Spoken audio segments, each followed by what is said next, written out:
अरे देखो भाई, तुम्हारी गालियों से मुझे कोई फर्क नहीं पड़ता है। जब से तुम लोग मेरे वीडियो देखने लगे हो, तुम गालियां ही तो दे रहे हो।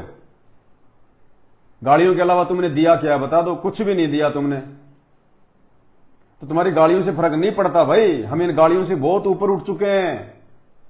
तुम्हारी सोच, तुम्हारा दिमाग अभी खाली घुटनों में है। हमारा संत रामपाल जी की भक्ति से ऊपर जा चुका है बहुत। हमें संत रामपाल जी ने यही शिक्षा दी है, आवत गाली एक है और उल्टा होय अनेक। कि यदि बच्चों तुम्हें कोई गाली दे तो तुम्हें उसका प्रतिफल नहीं देना, कुछ नहीं बोलना उस गाली के ऊपर, तुम्हें प्रत्युत्तर में। आवत गाली एक है, उल्टा होय अनेक। अगर तुम वापस गाली दोगे तो एक से बहुत ज्यादा गालियां हो जाएंगी, फिर वो देगा उधर से 2 गालियां। तो कहते हैं आवत गाली एक है, उल्टा होय अनेक। कहे कबीर मत उलटियो, वो गाली रहे एक की एक। कि बच्चों तुम सामने से उसको गाली मत देना, फिर उसकी अकेले की एक ही गाली रह जाएगी, वो गाली उसी को लगेगी। अगर वो मां की गाली दे रहा है तो उसी की मां पे जाएगी, अगर वो बहन की गाली दे रहा है तो वो गाली उसी की बहन पे जाएगी। अरे चिट्ठी होती है, चिट्ठी। हम किसी को लेटर जो है पोस्ट करते हैं, और किसी कारण से यदि वो एड्रेस सही नहीं है या सामने वाले ने लेने से मना कर दिया कि नहीं चिट्ठी मेरी नहीं है, नहीं, तो वो डाकिया क्या करेगा, वापस चिट्ठी उसी भेजने वाले के पास भेज देगा। तो जिस प्रकार आप हमारे को गाली निकाल रहे हो ना, यदि ये गाली हम नहीं ले रहे अपने ऊपर या इसका जवाब नहीं दे रहे, तो ये गाली लौट के वापस देने वाले की मां बहन पे चली जाती है। ये आध्यात्मिक रूल है। इसलिए हमने अपने समाज में भी प्यार से रहना। जैसे आपको कोई गाली दे देता है, कोई बात नहीं, आपके अंदर उतनी ही वापस गाली देने की फिर अंदर से कसक होती है, तो फिर तो भी आप भक्त नहीं बने, अभी आप में साधुता आई नहीं है। कबीर साहब कहते हैं आवत गाली एक है, उल्टा हो अनेक।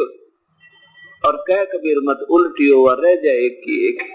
एक ने गुस्से में आकर, क्रोध में आकर किसी के कहने सुनते या मिसअंडरस्टैंडिंग तक, किसी की गलत धारणा से मान ले आपको कुछ उठपटांग कह भी दिया, तो आप उसका तुरंत प्रतिफल में बदला मत दो, उसका तुरंत जवाब मत दो। फिर वो एक देगा, एक और दे देगा, वह 2 ना हुए। 2 जब होगी जब आप उल्टी दे दोगे। उल्टी गाली आप उसको पकड़ाओगे तो वो 20 और सुनाओगा, और फिर हाथापाई हो जाएगी, और फिर हानि ना जाने कहां तक पहुंच सकती है।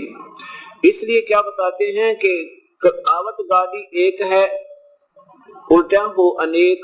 कह कबीर ना उलटियो व रहे एक की एक।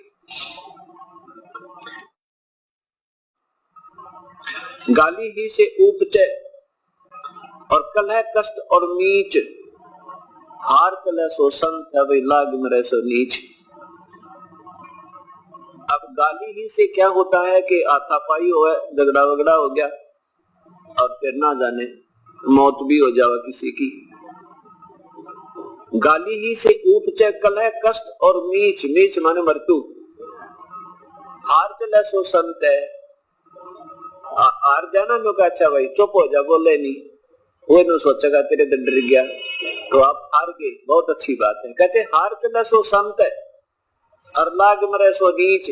उससे की तरह गुट्टम गुट्टा हो गया, कहते हो तो नीच राक्षस स्वभाव के, जैसे कल गीता जी बतावे थी, पवित्र गीता शास्त्र कह रहा था कि वो संत नहीं फिर होता है संत होते।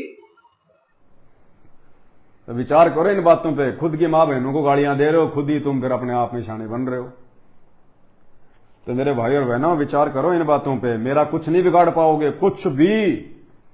तुम ज्यादा से ज्यादा अगर कहीं अगर आमना सामना हो गया तो मारपीट कर दोगे, 2-4 डंडे मार लोगे, 2-4 थप्पड़ मुक्की मार लोगे। तो भाई और बहनों कुछ नहीं रखा इन बातों में। ये तुम्हारे जैसे ना बहुत जालिए डेढ़ शाने अपने आप को पहलवान समझ समझ के उनकी दुर्गति हुई है। दारा सिंह को देखा, दारा सिंह को अंतिम समय में वो दुर्गति हुई, नहाने के लिए पानी की बाल्टी भी नहीं उठा पाता था। जो 250-250 किलो के पहलवान को उठा उठा के पटका करता था, बिना भक्ति के, बिना सच्चे गुरु के, अंत में उस दारा सिंह की यह हालत हुई, नहाने के लिए पानी की बाल्टी भी नहीं उठाई जाती थी। तो कुछ नहीं है, तुम्हारे जैसे ना जाने कितने जालिए। परमात्मा कहते मर्द गर्द में मिल गए, मर्द जिनको कह सकते हैं। ये नहीं ये जिम में जा जाके ये थोड़े बहुत डोले सोले बना के अपने आप को हैं? कहते हैं हम पहलवान हैं, कुछ नहीं है। मर्द किसको कहते हैं? मर्द था रावण, मर्द था कंस, मर्द था हिरण्यकश्यप, मर्द था दुर्योधन। तो परमात्मा कहते हैं वो मर्द भी गर्द में मिल गए, मर्द गर्द में मिल गए, रावण से रणधीर, कंस केस चानोर से, और हिरणाकुश बलबीर। उनके जैसे ही जो है मिट्टी में मिल गए। ये तुम्हारे 300 रुपए महीना देके जिम में जाके 5 दिन डंबल उठा के पाउडर ले लेके बॉडी शोडी बना बना के अपने आप को मर्द कहने वाले औकात ही क्या मेरे भाई? कुछ नहीं है।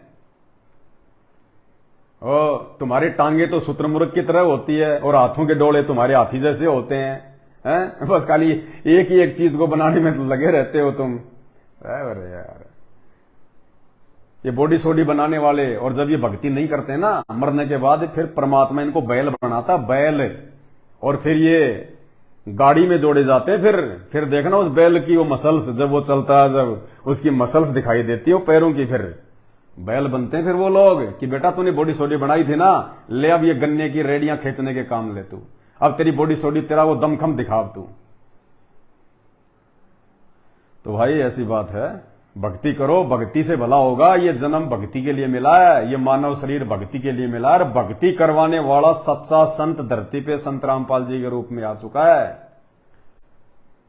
इतिहास उठा के देख लो, बिना भक्ति के कोई भी सुखी नहीं रहा दुनिया में। कोई भी, कोई तन से दुखी, कोई मन से दुखी, कोई धन बिन रहत उदास। अरे थोड़े थोड़े सब दुखी, एक सुखी संत रामपाल जी का दास। संत रामपाल जी का मर्यादित भगत सुखी हो सकता है, दूसरा धरती पे कोई सुख प्राप्त नहीं कर सकता। और संत रामपाल जी के मर्यादित भगत केवल साध संगति में जुड़े हुए हैं। संत रामपाल जी की संगत में 2 पार्ट हैं। आधी से ज्यादा संख्या तो उनके परिवार के पीछे आंख बंद करके अंधी होके चल रही है, और थोड़े बहुत जो परमात्मा की हीरे मोती लाल हैं, जिनके लिए भगवान धरती पे आता है। गोता मारूं सुर्ग में जाल, गरीबदास ढूंढता फिरूं अपने हीरे मोती लाल। संत रामपाल जी के सच्चे भगत साध संगति से जुड़े हुए हैं, जिनको सत्सेवक कहते हैं। तो भाई और बहनों, हम आपके भले के लिए लाइव आते हैं। हमें आपका भविष्य दिखाई दे रहा है कि भक्ति नहीं करी तो 84 लाख योनियों में जाके क्या क्या कैर टूटेंगे। बिना भक्ति के ये काल कुम्हार के नीचे गधा बना के छोड़ देगा। सारा दिन ईंटें उठाओगे, फिर जो आज फालतू में अपने मुंह को जो है गालियां निकाल निकाल के दूषित कर रहे हो, तुम्हारे भले की कह रहे हैं। लेकिन क्या करें, अब यहां का विधान भी तो बताया भगवान ने। ये बातें हर किसी के समझ में भी तो नहीं आती। परमात्मा कहते हैं कहूं साची और माने बुरी, यही परीक्षा नीच। यानी जो नीच व्यक्ति होता है ना, उसकी ये आदत होती है, उसको आप कोई सही बात बताओगे ना, वो आपकी बात को जो है मतलब उल्टी मानेगा। तो कहते हैं कहूं साची और माने बुरी, यही परीक्षा नीच। नीच व्यक्ति की यही पहचान होती है।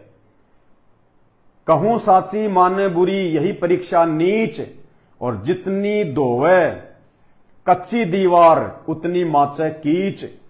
यानी मिट्टी की दीवार को, कच्ची दीवार को जितना आप जी पानी से साफ करने का प्रयास करोगे, उतना ही वो कीचड़ होगा। तो प्रार्थना है, हाथ जोड़ के विनती है, मेरी कोशिश है, और जब तक इस शरीर में श्वास है, सतगुरु का आशीर्वाद है, तब तक मेरी कोशिश लगातार सतत जारी रहेगी, आप सभी मेरे लोक के प्राणियों को समझाने की। और मेरी विनती हाथ जोड़ के यही है, आप चाहे हिंदू हो, चाहे मुसलमान हो, चाहे सिख हो, चाहे ईसाई हो, सब के सब जीव हो, 2 कोटि के प्राणी हो, कोई औकात नहीं है। और यदि आप लोगों ने, चाहे किसी भी जाति और धर्म में क्यों ना हो आप, यदि आप लोगों ने वर्तमान में धरती पे उतरे हुए तत्वदर्शी संत सतगुरु रामपाल जी भगवान के सत्संग सुन के, उनका ज्ञान समझ के, अगर उनकी शरण समय रहते प्राप्त नहीं करी, तो 2028 से पहले जो महाविनाशकारी समय, जो प्रकृति का रौद्र रूप पूरी दुनिया देखने वाली है, उस समय भाई ऊपर हाथ कर करके रोगे, हाथ कर करके। ना तुम्हारा पैसा काम आएगा, ना तुम्हारा बल काम आएगा, ना तुम्हारे रिश्तेदार काम आएंगे, ना तुम्हारी पावर काम आएगी, ना तुम्हारी सरकार काम आएगी, ना तुम्हारे भगवान काम आएंगे। उस समय तुम्हें तुम्हारी भक्ति बचाएगी। और दूसरा, यदि कोई बचा सकता है तो धरती पे प्रकट वर्तमान में पूर्ण परमात्मा सब संतों का सिरमौर जगत गुरु संत शिरोमणि सतगुरु रामपाल जी भगवान बचा सकते हैं। दूसरा, धरती पे कोई ऑप्शन नहीं है, चिल्ला चिल्ला के मर जाओगे। इसलिए समय रहते, समय से पहले उस परमेश्वर की आज्ञा से, उस परमेश्वर की प्रेरणा से आप लोगों को जागरूक किया जा रहा है, सचेत किया जा रहा है। और ये सचेत करने का काम लगातार जारी रहेगा जब तक शरीर में प्राण है।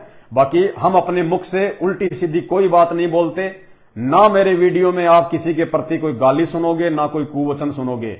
और जो भी बातें बोली जाती हैं, चाहे वो भगवान हो, चाहे साधु संत हो, चाहे राम हो, चाहे कृष्ण हो, चाहे मोहम्मद हो, चाहे मसीह हो, किसी के बारे में जो भी बात बोली जाती है वो शास्त्र सम्मत बोली जाती है। शास्त्रों में उनके प्रमाण हैं, हमारे धर्म ग्रंथों में, हमारे इन पुराणों में उन देवी देवताओं का, उन भगवानों का, उन ऋषियों का, साधु संतों का काला चिट्ठा, उनका पाखंड, उनका ज्ञान, उनके कर्म, उनके कुकर्म सब लिखित है।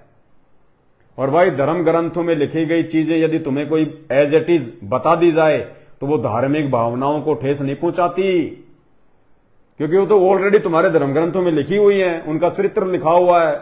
राम ने आके क्या किया, श्री कृष्ण ने क्या किया, देवी देवताओं ने क्या किया, इंद्र ने अपने गुरु की जो है वो पत्नी के साथ में क्या किया, श्री विष्णु जी ने शंखचूड़ की पत्नी तुलसी के साथ में क्या किया, श्री कृष्ण जी ने कुब्जा के साथ में क्या किया, श्री शंकर जी ने मोहिनी के साथ में क्या किया, विष्णु जी ने अपनी बेटी के साथ में क्या किया। ये इतिहास गवाह है, ये इन्हीं ग्रंथों में लिखी हुई है। और ग्रंथों में लिखी हुई चीजें बताना धार्मिक भावनाओं को ठेस नहीं पहुंचा सकती। सुप्रीम कोर्ट भी इस बात को मानता है। तो भाई और बहनों, आंखें खोल लो, धर्म ग्रंथों को पढ़ लो। अगर हिंदू हो तो इन शास्त्रों को पढ़ो, ऐसे समझ में नहीं आएंगे ये भांगड़ा करने वालों की शरण में जाके। ये आपको संत रामपाल जी के सत्संग सुनो, उन्होंने खोल खोल के शास्त्र ही समझा रखे हैं। जिस भी शास्त्र का नाम लिखोगे, गीता का या वेद का, उस शास्त्र का नाम लिखो और आगे संत रामपाल जी का नाम लिखो, तुम्हारे को सारी चीजें एज इट इज सुनने को मिलेंगी बिना मेहनत किए। और पहचान कर लो अपने असली बाप की, अपने असली भगवान की, संत रामपाल जी जो है करतार की। बाद में सर पे हाथ रख के रहोगे, कुछ लेना देना नहीं है।